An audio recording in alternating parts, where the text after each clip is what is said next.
Em uma das nossas últimas aulas, eu abordei um pouco sobre hemorragia digestiva alta, HDA. Falei também sobre as patologias do tubo digestivo, sobre alguns tipos de câncer, sobre o intestino, algumas doenças digestivas, em especial a doença vesicular do cólon. Cheguei a abordar também sobre a diverticulose e enterocolites, tá? Enterocolite, né, pseudomembranosa, algumas patologias aí de absortivas, né, intolerância, síndrome de má absorção, tá? Algumas diarreia crônicas, tá? Falei sobre alguns tipos de exames, né, que a gente pode fazer, e também sobre hemorroidas, né, que foi um dos nossos últimos temas, assim como a isquemia mesentérica, tá? Então, hoje nós vamos falar um pouco sobre hepatite, né, a cirrose, que são algumas doenças mais comuns do fígado, tá?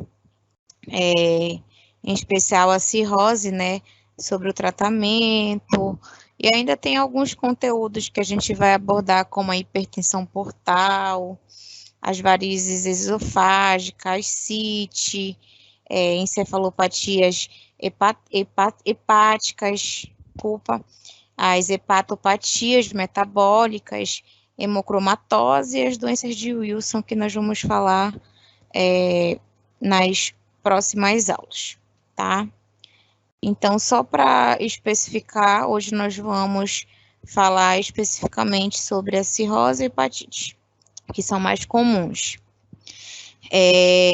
Não sei se vocês participaram do primeiro encontro, mas no primeiro encontro eu cheguei a me apresentar.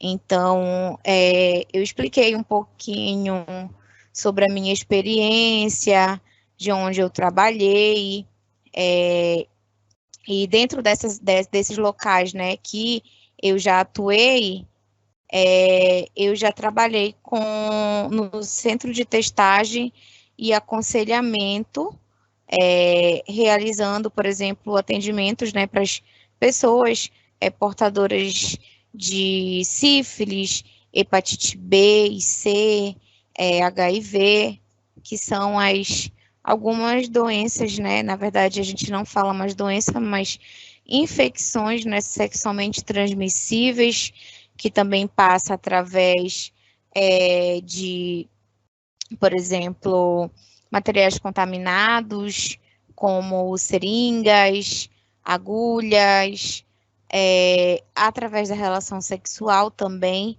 Então, é sempre muito bom a gente reforçar sobre as hepatites, porque tem muita gente que não tem o entendimento da forma de transmissão. Então, nós temos vários tipos de hepatite, né? Nós temos hepatite A, que já vai ser uma outra forma de transmissão, que é geralmente a mais comum, né? Que é por conta do alimento contaminado, tá? E nós temos a hepatite B e hepatite C também, certo? Dentro das patologias do fígado, a cirrose, por exemplo, é algo que acomete muitas pessoas, né? Principalmente por conta da questão do alcoolismo.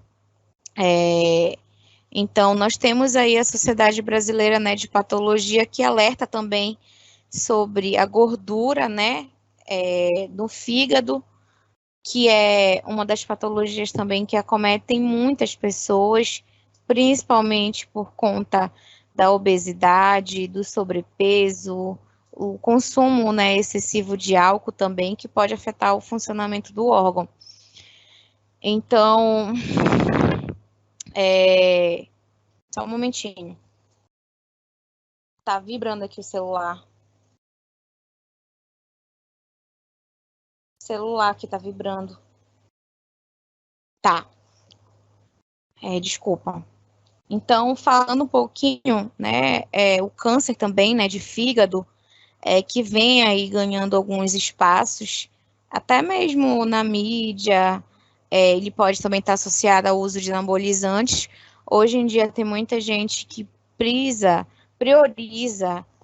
muito estética e não a saúde, né? Então, anabolizantes não deveria nem ser utilizado em pacientes humanos, até porque é especificamente para cavalos, mas tem muita gente, né, que acaba se aplicando, tem gente que administra no outro para ter um músculo, né, mais assertivo, e isso é muito prejudicial, né? A substância em si é extremamente prejudicial.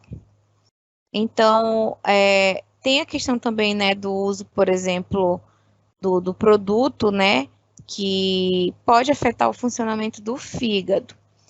Então, eu não sei se vocês já tiveram farmacologia, mas não especificamente sobre o cálculo de medicamentos, mas em relação aos princípios ativos, sobre a função dos medicamentos e do funcionamento dele dentro do nosso organismo.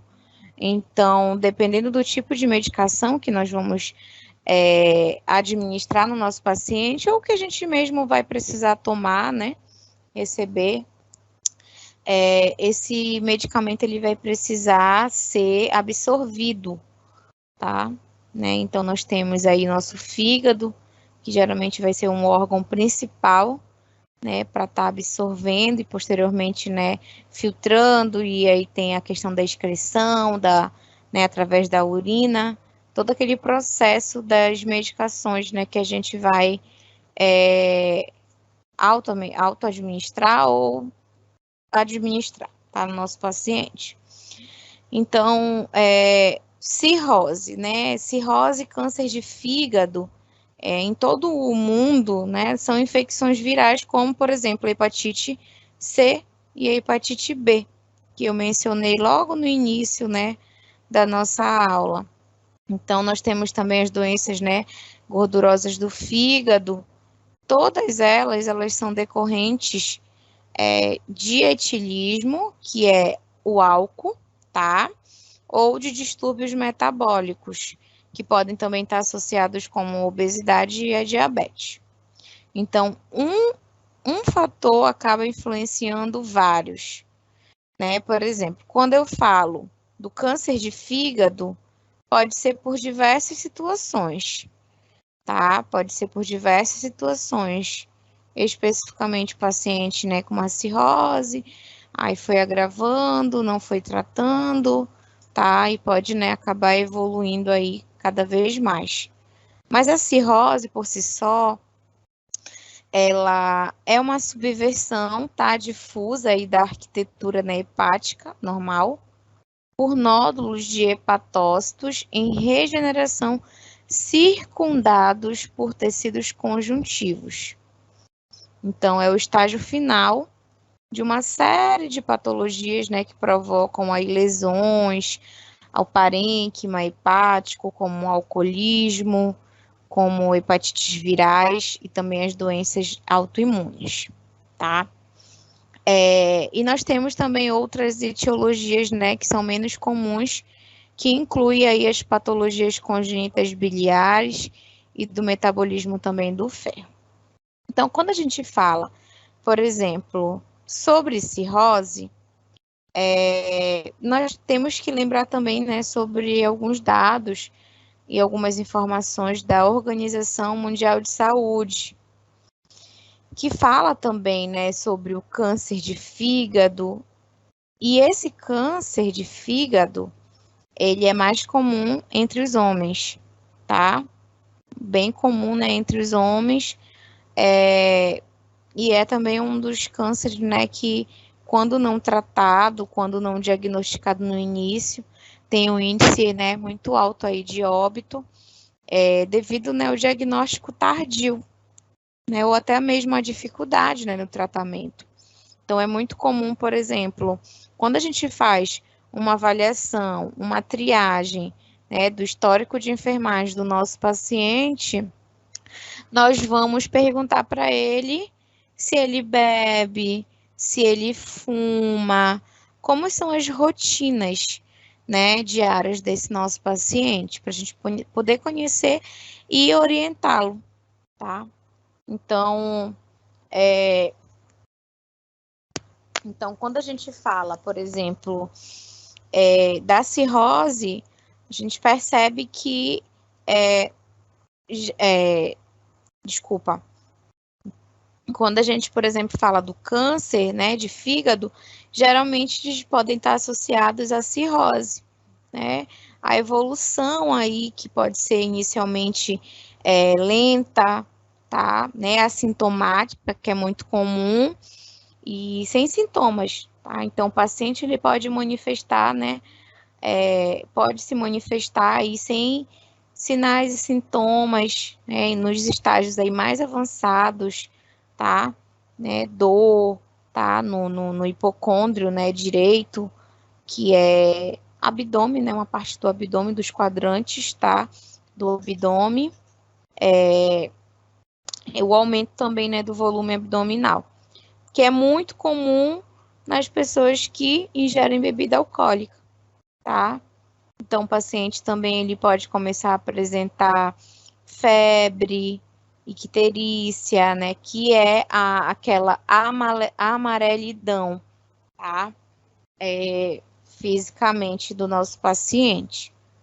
Então, o diagnóstico aí, né? Ele pode ser precoce, ele geralmente é uma das maneiras, né, mais fáceis aí, mais eficazes de combater a doença também.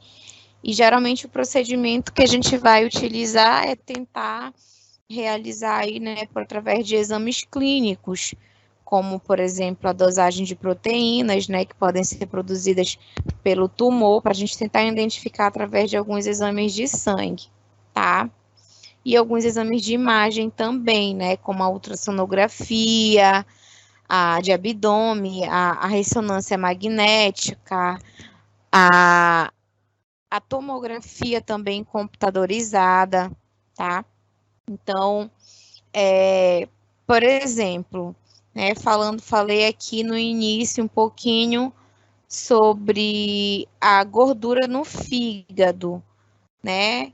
As hepatites B e C e as gorduras no fígado. As gorduras no fígado, elas geralmente a gente chama, né, de esteatose hepática no termo técnico. E ela ocorre muito em pessoas, por exemplo, que podem começar inicialmente com algumas células de gordura, né, que podem estar infiltradas, tá, no fígado. A gente chama de triglicerídeos. Inclusive, né, tem um exame laboratorial que a gente pode fazer, colesterol, triglicerídeo, para a gente verificar, né? Então, é normal ter um pouquinho de gordura, né, no órgão, né, no fígado, mas quando, por exemplo, está muito acima do normal, a gente, né, precisa tratar, né, porque vamos supor que o fígado ele está lá 5 a 10%, né, composto de gordura, então ele já precisa, né, de tratamento. E geralmente os sintomas, eu, por exemplo, tenho esteatose hepática, grau leve, início 1, por conta, né, de sobrepeso, sedentarismo também, até que ano passado, por exemplo, com a pandemia, tento me exercitar, mas esporadicamente a gente acaba, né, por conta da correria, não conseguindo se adaptar tanto. Mas o ideal não é nem tratamento medicamentoso, é apenas uma reeducação alimentar, evitar comer fritura, gordura, coisas, né, muito gordurosas, até porque tem alimentos que têm gorduras, mas que são mais saudáveis, e fazer atividade física, né, são uma... E às vezes na rotina de diária, né, de trabalho, a gente acaba se alimentando um pouquinho mal, né? Então a gente tem que ter, né, alguns cuidados. Mas assim, os sintomas mais comuns de gordura no fígado é a perda do apetite, porque o paciente ele vai ter muita náuseas, e também, né, não ter vontade de comer alguns alimentos, por conta, né, da gordura no fígado. A fadiga, tá? O cansaço, né? Ele também pode estar associado aí à gordura no fígado, mas dor abdominal e alguns outros sintomas. Por exemplo, dor abdominal eu sinto diariamente. A gente, por exemplo, consegue diagnosticar a estetose hepática, eu consegui diagnosticar há anos atrás, enfim, já, né, tratamento mesmo rotineiro, como reeducação alimentar e atividade física. Mas eu conheço também pessoas que já são bem magrinhas, que já tem, por exemplo, um outro perfil, assim, você olha para a pessoa, você pensa, essa pessoa ela é saudável, mas não, muito pelo contrário. Também às vezes tem, né, por conta da má alimentação, tá? Muito carboidrato, né? Arroz, macarrão, pão. Isso pode fazer, né, com que a gente tenha um acúmulo de gordura abdominal, geralmente abdominal, né? E tem aí umas outras partes do nosso corpo que vão começando, né, a apresentar também gordura, tá? Né? Que são os acúmulos de gordura mais específicos que nós temos dentro do nosso corpo, tá? Mas, assim, no geral, geralmente é a reeducação alimentar, tá? Mas isso depende, gente, muito da situação clínica do nosso paciente. Por exemplo, eu conheço pessoas que têm esteatose hepática que já está associada à cirrose, né? Então, é por conta da má alimentação, é por conta da obesidade e é também por conta do sedentarismo. E também, principalmente, por conta do alcoolismo, da ingestão, né, de bebidas alcoólicas. Eu, por exemplo, eu não peco com, eu não tenho hábito de ingestão de bebidas alcoólicas, que é o mais comum, né, das pessoas, mas é mais alimentação, né? Comer ali uma besteirinha, não tem problema de se alimentar, por exemplo, eu quero comer um hambúrguer, eu quero comer alguma outra coisa, uma pizza, por exemplo, mas não que isso não seja rotineiro, que não seja todos os dias, né? Porque senão acaba que a gente não se alimenta de forma correta, tá? Inclusive, eu estava fazendo a leitura de alguns materiais de algumas nutricionistas lá do hospital que eu trabalho, e, por sinal, tem assim, algumas dietas bem específicas, por exemplo, para as pessoas que querem, né, perder peso, para as pessoas que têm diabetes, que é um dos outros problemas que eu vou mencionar também para vocês, para quem tem hipertensão, né? Entre outros fatores. Então, existem vários tipos de dietas, tá? E nesse caso, né, de gordura no fígado, a gente vai precisar retirar, diminuir aí algumas porções de carboidratos, principalmente, tá? Então, geralmente, o paciente que tem, por exemplo, né, a esteatose hepática, pode estar associado ou ao sobrepeso, obesidade, o acúmulo de gordura, né, no abdômen, ou ao excesso de álcool, tá? Então, a gente tem só que analisar. E tem algumas situações que já são mais graves, né, que aí precisa modificar, né? Tomar medicação, parar de ingerir bebida alcoólica, né, por conta da gravidade, tá? Que a gente vai ter, né? Digamos assim, nesse sentido, tá? Então, as orientações, no geral, elas são bem básicas. Caso, por exemplo, a gordura, né, no fígado ela não seja tratada, e aí pode gerar um processo inflamatório, tá? Né? E aí tem aí uma cicatrização que a gente chama de fibrose, e isso pode evoluir para uma cirrose. E o fígado, inclusive, né, ia agravando aí, complicando um pouquinho mais a função, né, do fígado. E os alimentos que a gente deve priorizar, por exemplo, uma gordura no fígado, geralmente são frutas, tá? Alguns vegetais, né? Vegetais frescos, tá? Para auxiliar nesse processo. E a gente tem também as hepatites, né? Que eu mencionei para vocês, que é bem importante a gente falar um pouquinho, né, sobre elas, que são as hepatites B e C, que são inflamações também, né, no fígado, que vai ser causada aí por um vírus, tá? Então, geralmente é um problema muito grave, né, de saúde pública no mundo, tá? Então, as hepatites B, né, e C, elas são bem silenciosas e a gente acaba, né, descobrindo, por exemplo, quando a doença ela já está muito evoluída, né? Cirrose, câncer, por exemplo, né, que é o hepatocarcinoma, tá? Então, nós temos aí as hepatites, né, virais mais comuns, que é o vírus A, B, C. E tem também a D e a E, tá? Tem a D e a E. Então, quais são as formas, né, de transmissão? Como eu mencionei no início, a ela é pegada através da contaminação, né, da transmissão fecal-oral. Então, ingestão de alimentos por meio de águas contaminadas. E geralmente, né, o paciente ele vai ter cansaço, tontura, enjoo, febre, dor abdominal, vômito, pele, olhos amarelados, que geralmente, né, é muito comum, tá? Né, a urina também, que pode ficar escura, as fezes, enfim, tá? E a gente tem aí a B e a C, tá? A hepatite B, geralmente, né, ela vai estar associada aí também, né, com a C. Então, principalmente em pacientes homens, também portadores, oh meu Deus, pessoas que têm múltiplos parceiros, tá? Tanto homens quanto mulheres. Mas nós temos os grupos de riscos,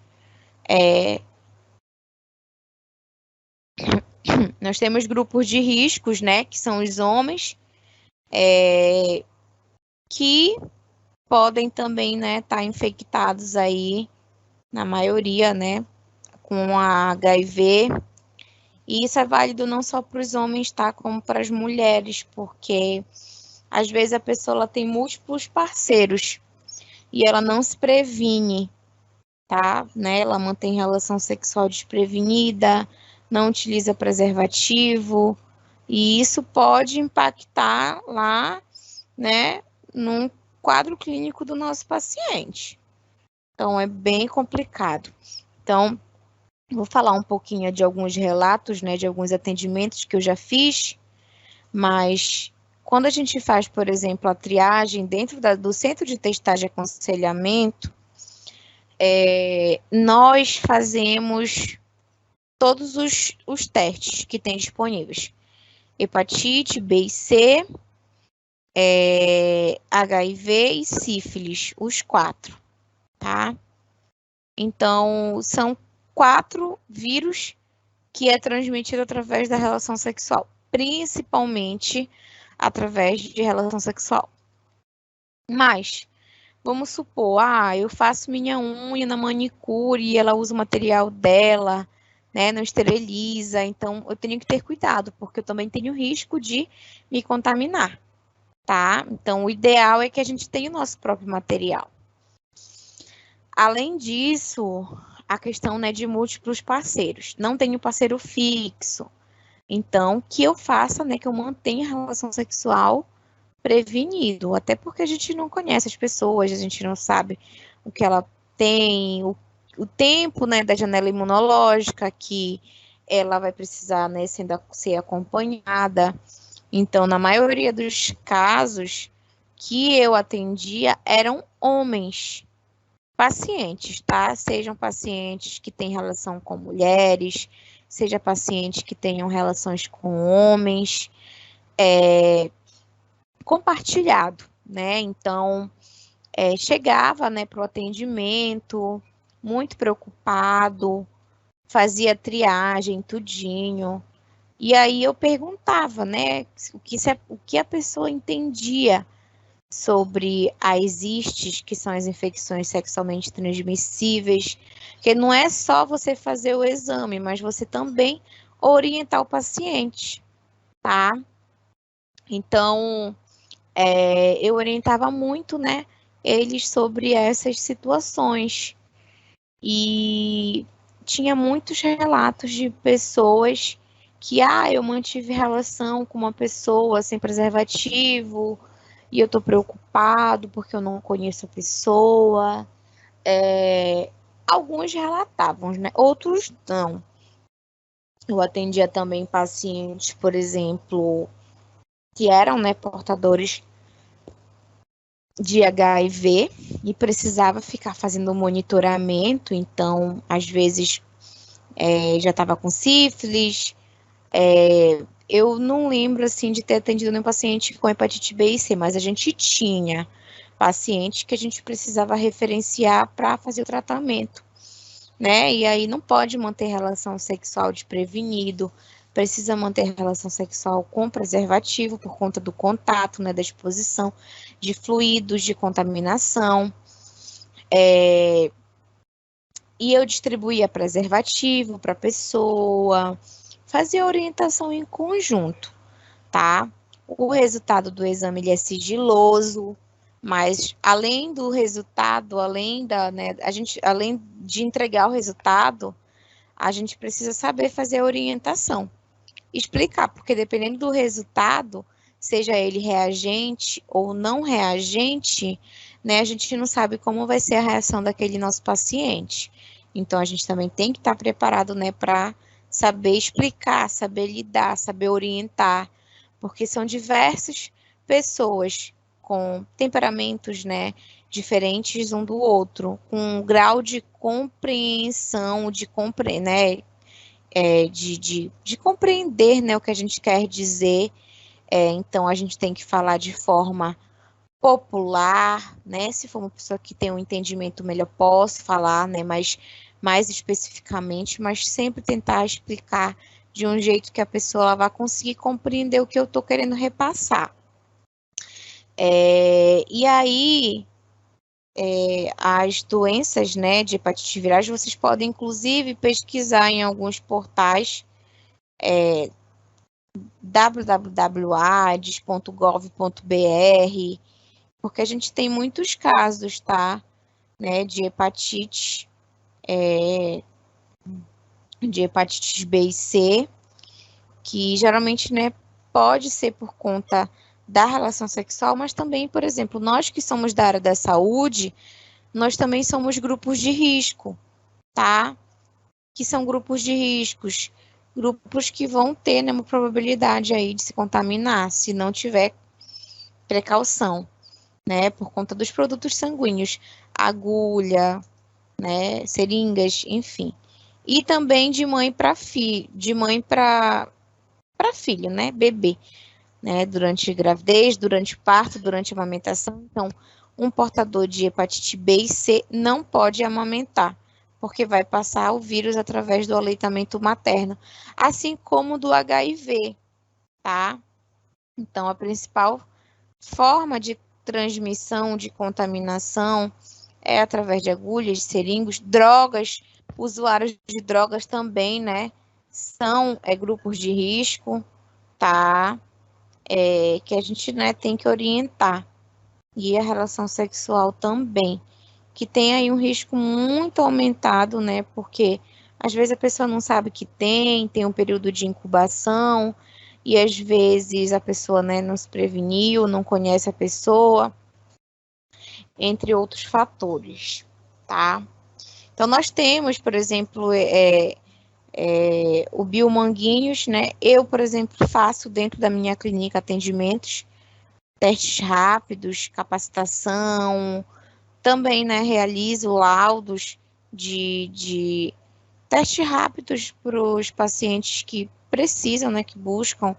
Então, tem o vírus, né, ele vai se transmitir através, né, dessas formas, e o resultado do exame, ele não demora, tá? Ele não demora, ele dá em torno de 15 minutinhos, a gente já consegue ter o resultado, tá?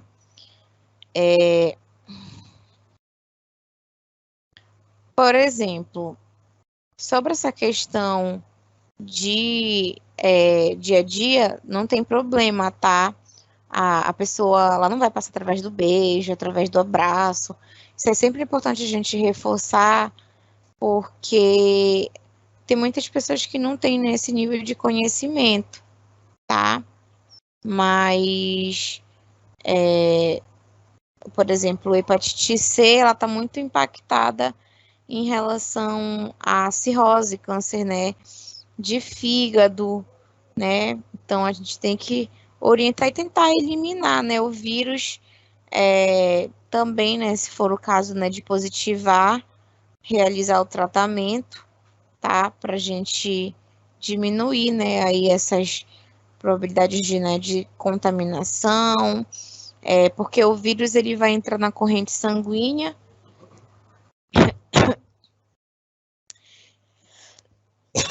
e tem a questão também, né, de transfusão sanguínea, piercing, agulha, manicure, que eu já falei para vocês, tá? Então a gente tem, né, esse cuidado, tá?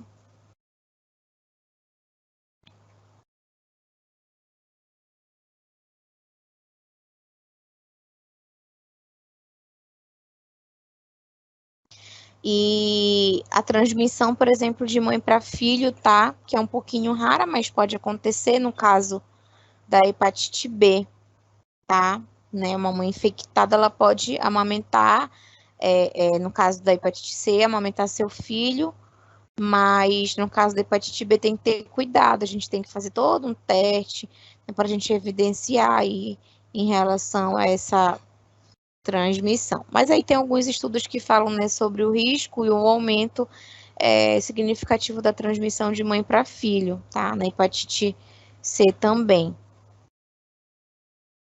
Deixa eu só passar aqui o material.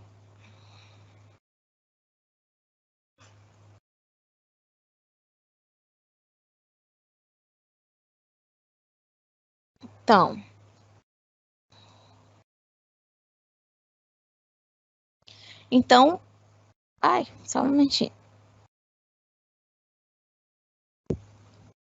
Tá, então, dando continuidade, né, que eu tava falando sobre os exames, né, que a gente pode fazer, tá? Então, quando, por exemplo, através dos exames de imagens a gente é diagnosticado aí, né, com uma alteração. Também a questão do nódulo, né, que pode ser identificado através desses exames.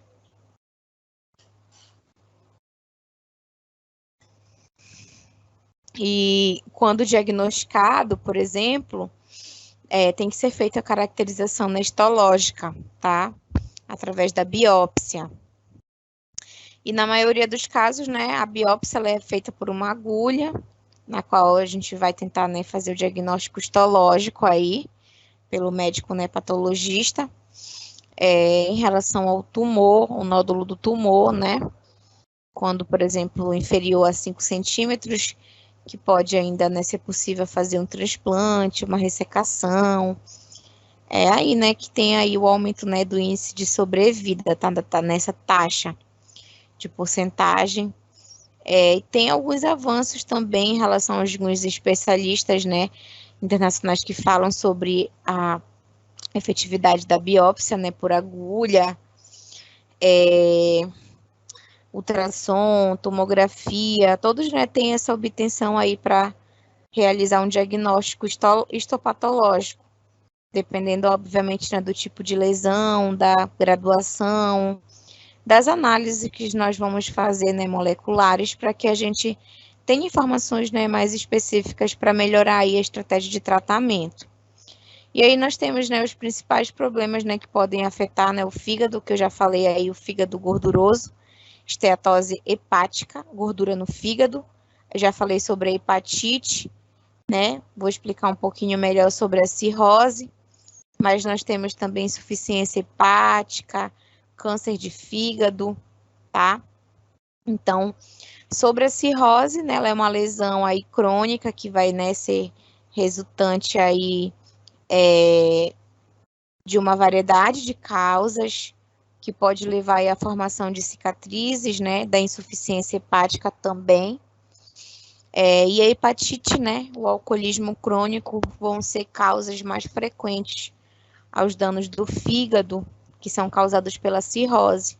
E não pode ser revertido, tá? Mas é possivelmente limitar aí, né, alguns danos, tá? Então, inicialmente a gente fala, né, sobre o cansaço, a fraqueza que o paciente vai apresentar, a perda de peso também, né, que ele pode apresentar.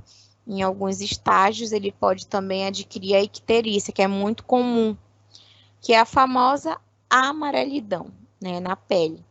E também sangramento, tá? Gastrointestinal, inchaço no abdômen, confusão mental, entre outros. E o tratamento, geralmente, vai depender das situações, né? Como eu falei, pode ser grau, né, mais leve, pode ser um caso mais avançado, que aí possa precisar de um transplante de fígado. E o tratamento, né, geralmente, vai ajudar. Tem cura, mas a gente precisa fazer exames laboratoriais, de imagem, né? Porque o crônico vai durar aí para o resto da vida, né? Pode perdurar anos. E a cirrose, ela é um desfecho, né? Dessas lesões no fígado que cicatrizam e vão fazendo aí com que o órgão ele vá perdendo essa função, tá? Né? De falência, né? Completa, inclusive, né? Do órgão. E resulta aí em algumas inflamações, né, agressões crônicas, como o ataque de vírus que eu mencionei para vocês, hepatite A, B e C, ou até mesmo, né, por conta do abuso, né, de bebidas alcoólicas. E aí, falando um pouquinho aqui sobre a patogenia, né, da cirrose, nós temos a necrose hepatocelular, que ela vai ser desencadeada por conta de agressões, né, hepatocelulares de grande porte, por causa aí, né, dos mecanismos imunitários de vírus hepatotrópicos, né, ou por alguns agentes químicos, tá?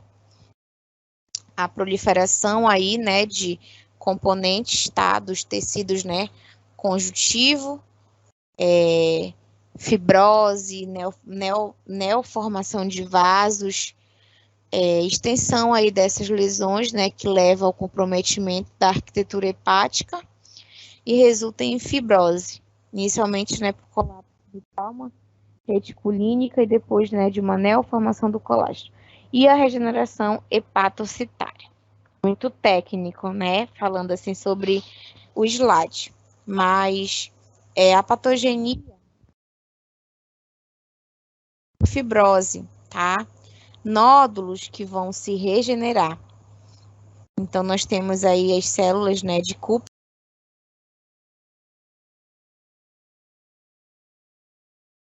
Nós temos aí as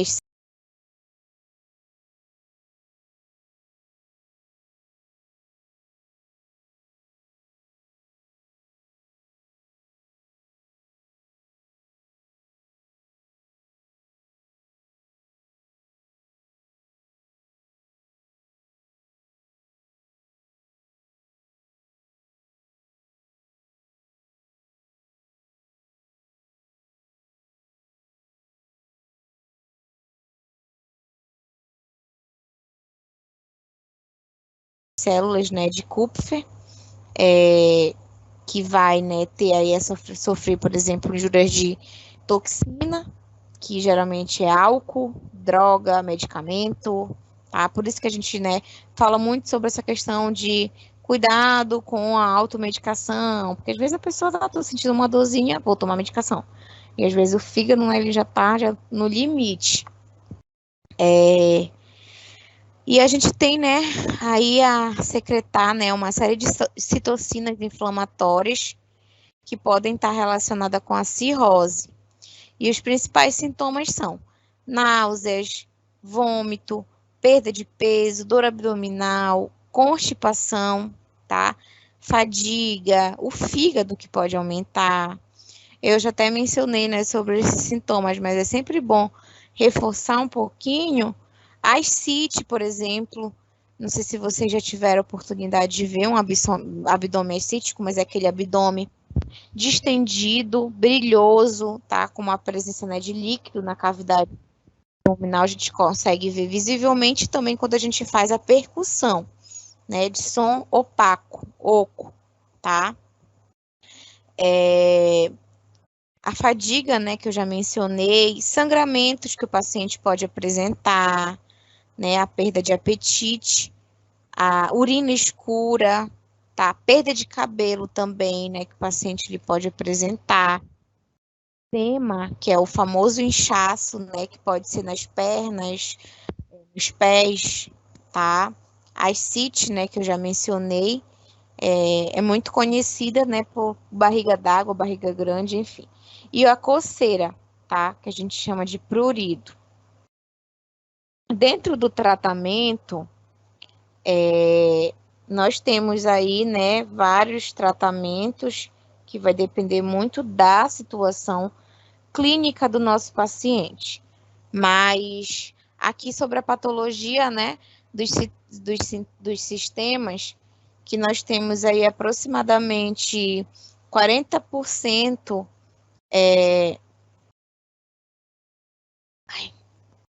dos indivíduos, né, com cirrose, eles são assintomáticos. Então, eles têm aí um ponto tardio, né, de evolução da doença. Então, é muito pior, porque quanto mais, né, agravado tiver, vai ser pior para o quadro clínico do nosso paciente. E, né, os sintomas, tá, das manifestações clínicas, né, anorexia também, olha, que é um dos, né, sintomas que eu não mencionei, perda de peso, fraqueza, tá, né, numa doença assim, mais avançada, né, que são os sinais e sintomas, por exemplo, de insuficiência hepática, ascite, né, edema, inversão de ciclo de sono, tá, paciente às vezes, né, tem esse distúrbio, tá, do sono, né, vigília, rarefação de pelos, perda de peso, tá, ginecomastia, entre outros, né, mas a icterícia é muito comum. Não sei se alguém já teve hepatite A, né, que é a mais comum, como eu mencionei. Então, a hepatite A, geralmente o paciente ele fica pálido. A gente orienta, né, a comer lá doce, leite de moça, leite condensado, né, goiabada, tá? E aí a gente tem, né, o tratamento, porque o tratamento da cirrose hepática, ele vai ser baseado na interrupção de estímulos nocivos, né, ao fígado. Então, nós temos aí, né, que interromper essa progressão dessa doença, né? Nós temos alguns danos que podem ser causados, né, pela cirrose no parênquima hepático, que geralmente eles vão ser irreversíveis. E o tratamento, né, ele não tem cura, como eu falei, né, mas pode ser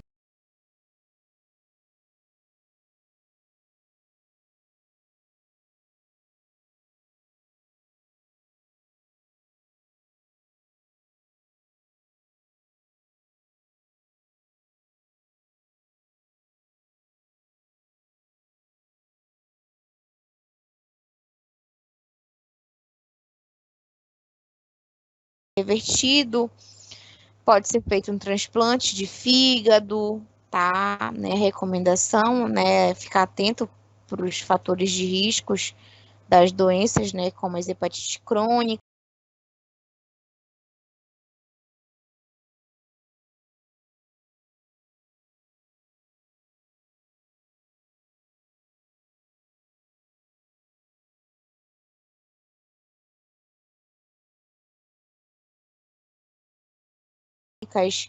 O etilismo, né? Que é a ingestão de bebidas alcoólicas, presença também da gordura no fígado, né? Porque a gente identificando quanto antes a gente consegue estacionar aí o agravo, né? Manutenção da alimentação, atividade física, a gente pode evitar com que isso, né, fique mais grave ainda. E o tratamento, né, para cirrose, ele é indicado, né, pelo hepatologista, tá? O especialista, né? De acordo, né, com os sintomas da gravidade da cirrose. Mas geralmente é recomendado, né, dependendo do estágio, o uso de medicamentos, dieta, né, adequada, tá? O transplante também, né, de fígado nos casos mais graves, tá? Os casos mais graves. Além disso, a gente tem aí, né, alguns exemplos. Por exemplo, tem muita gente que fica preocupada, né, quando diagnosticada, por exemplo, pela cirrose, mas depende das, por exemplo, a cirrose compensada, né, tem a pressão aí da veia portal, né, dos níveis normais, então a expectativa de vida é muito boa, tá?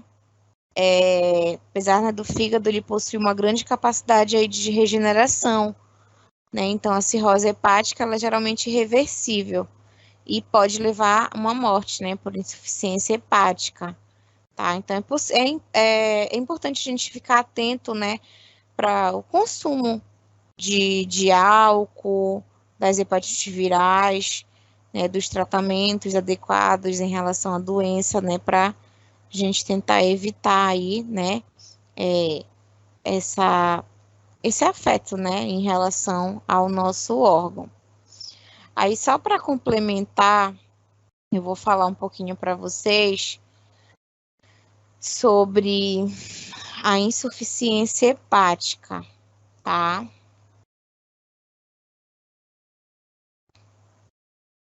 A insuficiência hepática, ela vai ser a perda da função do fígado. Deixa eu só ajeitar aqui os slides. Tá.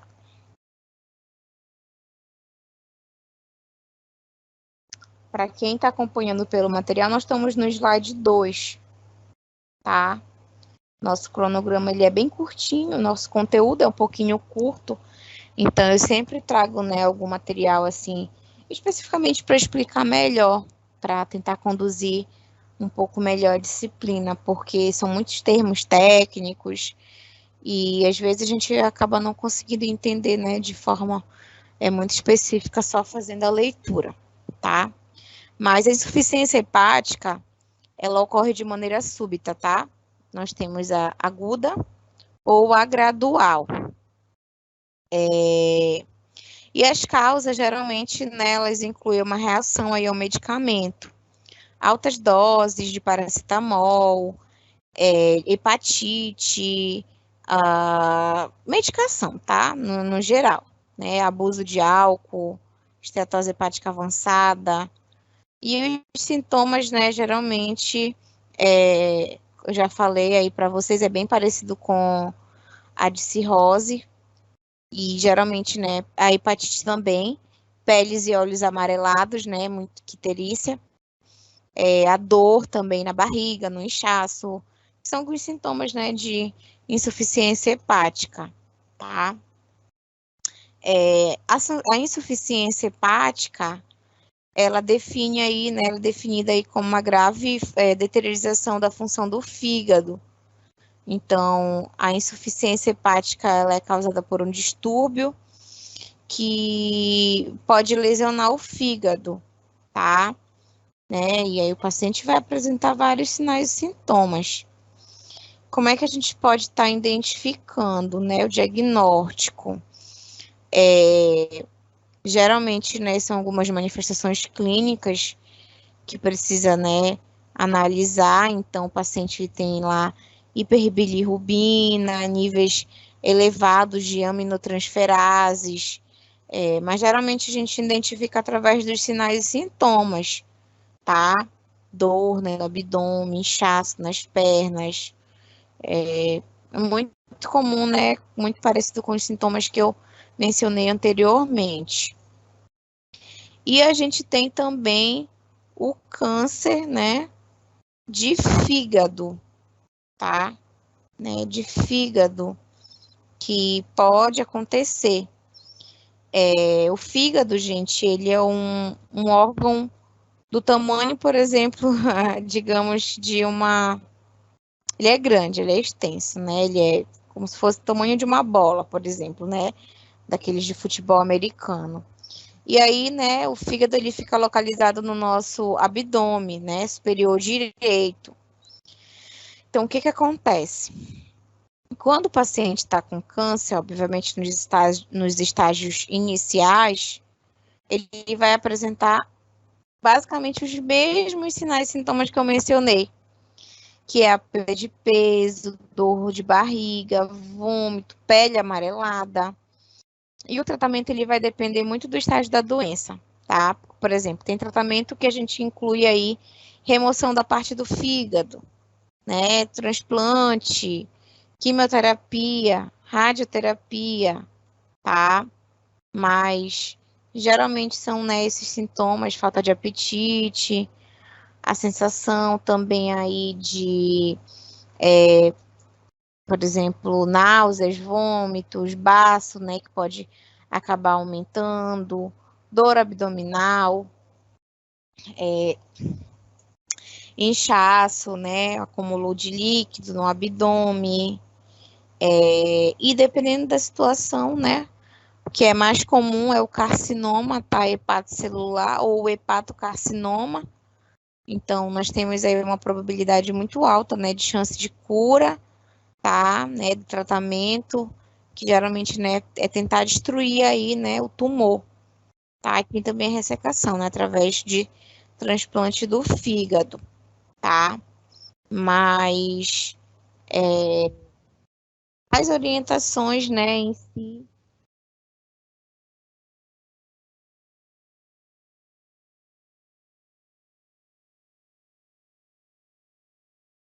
da diminuição da ingestão, tem caso que não pode nem ingerir, né, bebida alcoólica, dependendo do caso, né, de agravamento do nosso paciente. E a gente tem, né, o fígado, ele é o nosso segundo maior órgão, tá? Ele perde apenas para a pele. E ele é o maior glândula do nosso corpo humano, tá?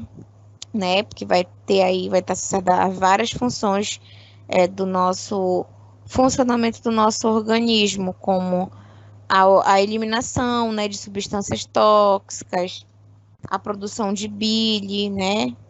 Tá? Né, um produto essencial aí para a digestão de gorduras, tá?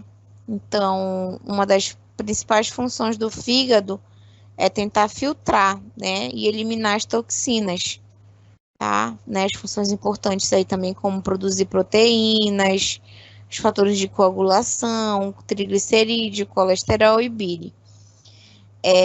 Então, por exemplo, o paciente pode ter uma inflamação, né, no fígado. Também são sintomas muito parecidos do que eu já mencionei para vocês. Dor de cabeça, perda de peso, enjoo, as peles e os olhos amarelados, dor abdominal, urina escura, tá?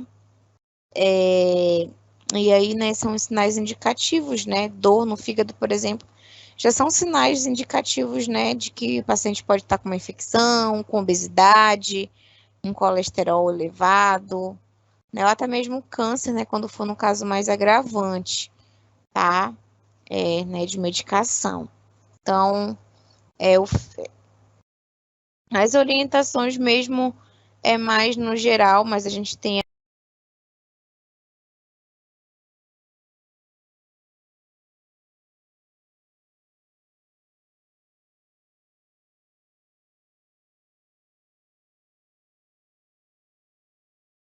aí, por exemplo, a questão da regeneração, tá? Por exemplo, tem um caso na minha família, no meu pai, que ele precisou fazer uma cirurgia, então ele teve que retirar uma parte do fígado dele. E por conta de um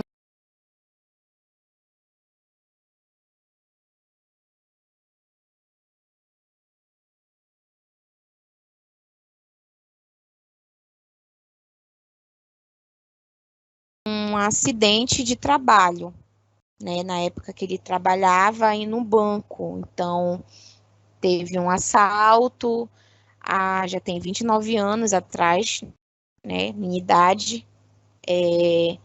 E aí ele foi baleado dentro do banco.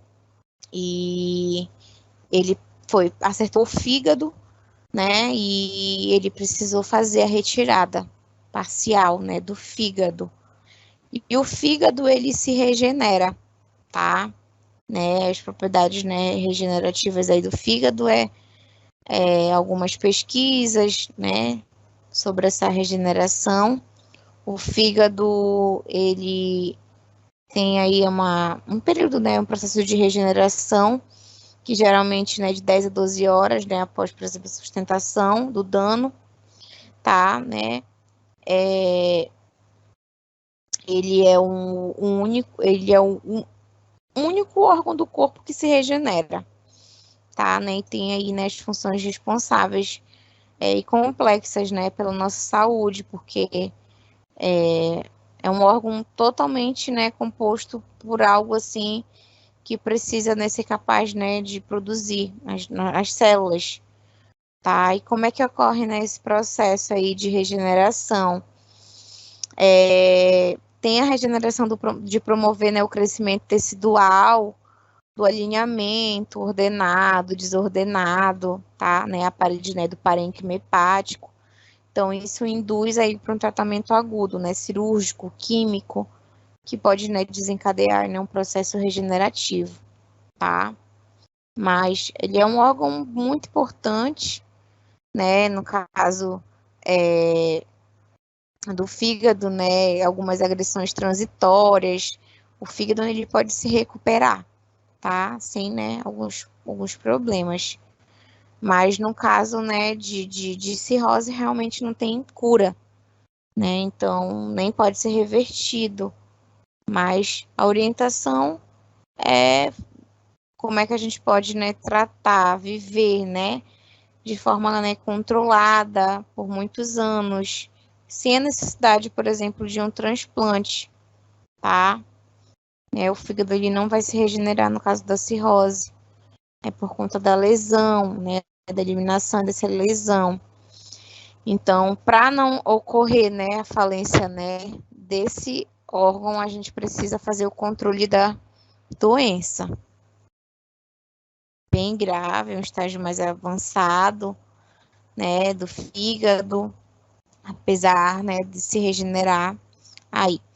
E aí tem a questão da orientação, principalmente de ingestão, né, de álcool, tá, né, por exemplo, paciente, né, que recebe, por exemplo, um transplante, né, de fígado, é muito comum quando, né, tem uma cirrose hepática descompensada, tá?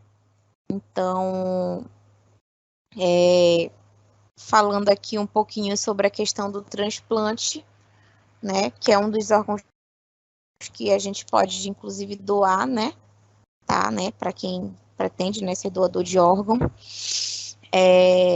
E o transplante de fígado é um procedimento cirúrgico muito indicado, né, para as pessoas que têm problemas, né, no fígado, tá? Que é a principal, né, função. Então, quais são os critérios para ser doador de fígado?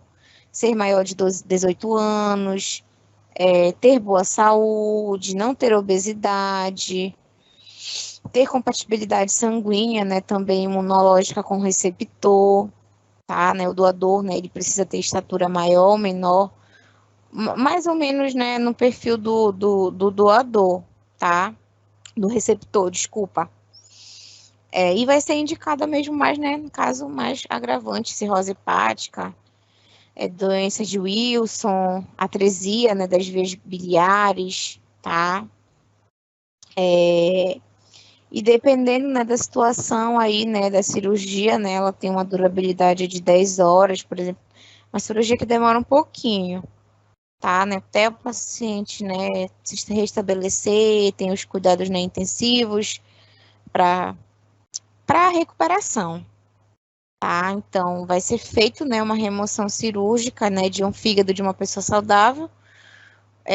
Às vezes, né, hoje é parte de um fígado saudável, né, de uma pessoa, inclusive, né, que quer ser doadora, né, para uma outra pessoa, tá? E vai ser transferido, né, para uma pessoa que tem um fígado, por exemplo, que já não funciona mais. E a gente tem, né, algumas orientações em relação à questão da maioria dos receptores, né, que geralmente são receptores que vão ter cirrose, por exemplo, fígado destruído por cirrose, O hepatite C, por exemplo, também, né, infecção do hepatite C, já também muito agravante, um transplante de fígado, e aí, né, algumas doenças metabólicas também. Os doadores, né, geralmente eles, quase todos os fígados, né, que são doados, eles vêm de pessoas com morte cerebral, e o coração também, né, tá funcionando normalmente. Então, o tipo de sangue, né, o tamanho do coração, do doador, do receptor, o tipo de tecido, nem tem que ser analisado, né, para verificar em relação à questão da compatibilidade. Tem umas pessoas que ficam aguardando na fila, né, alguns transplantes, principalmente de morte cerebral, né, que a gente tem aí, né, em relação, por exemplo, coração, que parou tudo. Então, o fígado, ele, né, são doadores que geralmente a gente pode ficar, né, frequentemente danificado, né, por não receber sangue. Então, precisamos analisar, mas é um procedimento, né, uma cirurgia que vai ser feita e tem também as medicações, tá, que o paciente, né, ele vai precisar receber, né, por conta do sistema imunológico, que são os pacientes imunossupressores, tá, corticoides, que vai ser iniciado no dia do transplante, tem um risco do receptor rejeitar esse fígado transplantado. A gente chama aí, né, desses pacientes que são os imunossupressores. E no caso de rejeição, tá, né, que não é muito intensa, né, como, por exemplo, rim, coração, outros órgãos, se o receptor lhe apresentar, né, um aumento de tamanho do fígado, algumas situações, né, a gente pode, né, no caso de rejeição, tratar com as medicações, globulina, num paciente transplantado, tá? Aí, geralmente, é basicamente isso, gente. Tentei complementar. Na semana que vem, a gente vai falar um pouco sobre a hipertensão portal, tá? Já tem muito assunto ainda pela frente, certo? Eu espero que vocês tenham gostado de hoje. No mais, era isso que eu tinha para explicar para vocês, tá bom? Eu aguardo vocês na semana que vem, certo? Então, boa noite a todos, um bom descanso. Façam leitura do material complementar, tá bom? Unidade 2, tem lá alguns assuntos, né? É basicamente o que eu expliquei, né? Seguindo o conteúdo cronograma, tá bom? Boa noite, bom descanso a todos. Vou encerrar a reunião.